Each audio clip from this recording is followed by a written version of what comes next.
Você acorda cansado? Provavelmente não é o estresse do dia a dia, e sim o bruxismo. O bruxismo, ele é um hábito involuntário, normalmente feito durante o sono, que é ranger os dentes e apertá-los. Muitas vezes o bruxismo, ele está ligado ao estresse do dia a dia, também está ligado com a ansiedade e a relação com a mordida dos dentes desalinhada.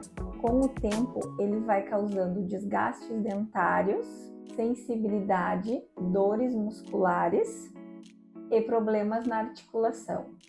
É muito importante não ignorar esses sinais. Com uma avaliação adequada, é possível proteger os dentes.